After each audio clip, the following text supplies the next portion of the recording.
Have I got a treat for you today? It's actually more for me because I get to handle the pistols, but this is a Beretta 92G. This is a SIG Sauer P226. This is a CZ75 BD. We compare the 92, the 226, and the 75, this time on gun physics. CZ, decocker only, safety doesn't stay down. The SIG, decocker only, that's their standard model. And the 92G, also a decocker only. And they were all designed and originally manufactured in very similar times and went up in competition against each other for many of these military trials. Just before we all expected Hillary Clinton to be elected, I picked up this well-used Beretta 92G. Made in 2000 with the original Trigicon night sights, I replaced the wraparound grip it came with those Hogue grip panels. Much better.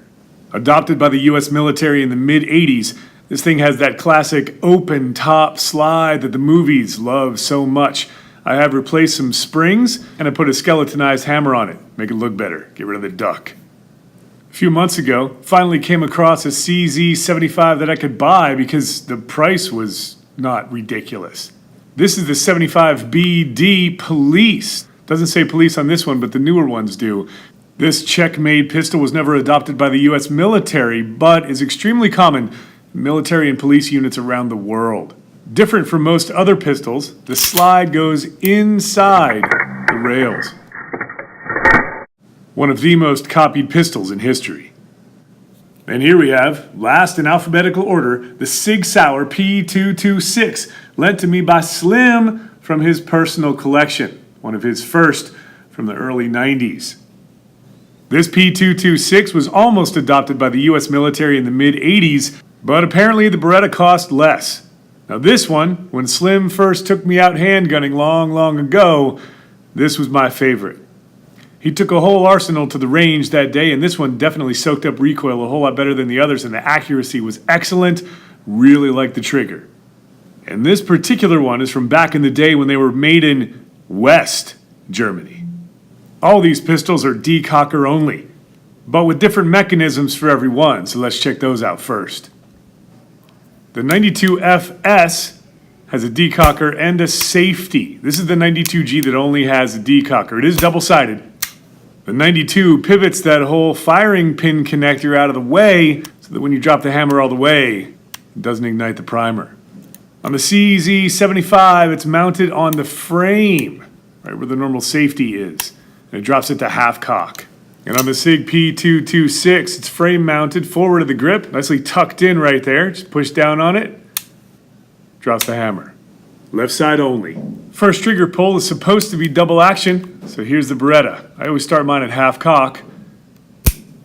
I've replaced the spring so it's not a stock pull, but it's not bad. Bit of a long travel, but the CZ75 trigger is a bit too curved for my liking, and it does start at half cock also. And there's an additional mechanism in there. Makes it pretty quick. Back to back, the SIG P226 was definitely the big surprise. It's a really short travel. It's got some additional mechanism in it too that makes it a nice pull for that first shot.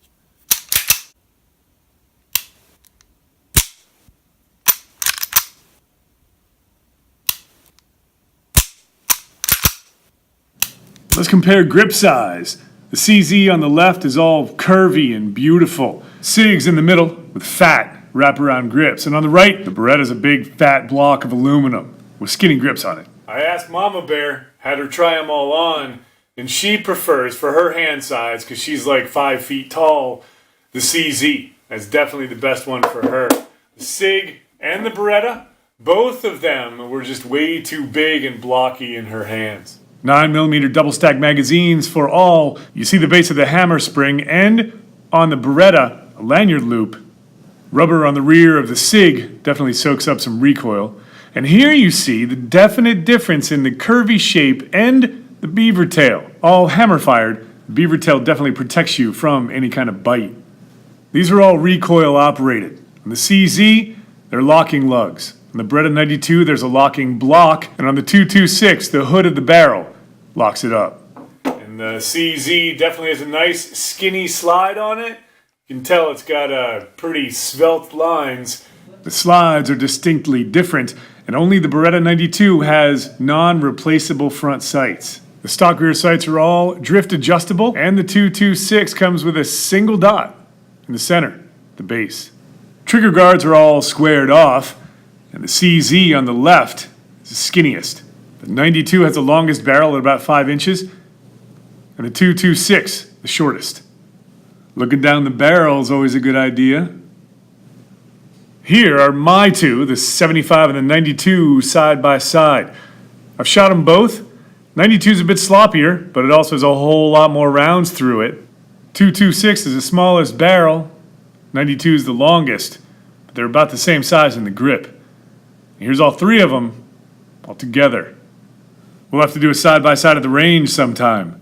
So that's the SIG P226, the CZ75, and the Beretta 92. Which one is Slim's favorite? Well, it's his pistol, the 226, one of the earliest in his collection. Which one's mine? Well, I own two, the 75 and the 92, and I really like them both. 75's all skinny, perfect in the hand. The Beretta, man, look at that thing. They're all heavy, full-size guns, all within a couple ounces of each other. The SIG and the Beretta both have aluminum frames, and the CZ has a steel frame, but there are lots of varieties of every one. No matter what you do, you can't go wrong. 75 or the 92 or the 226. Just get them, take them out to the range a lot, and enjoy. Hey, thanks for watching Gun Physics. Your thumbs up really helps a lot in the ratings, so thanks for that too. And I've got new videos coming out most Tuesdays. Subscribe for more.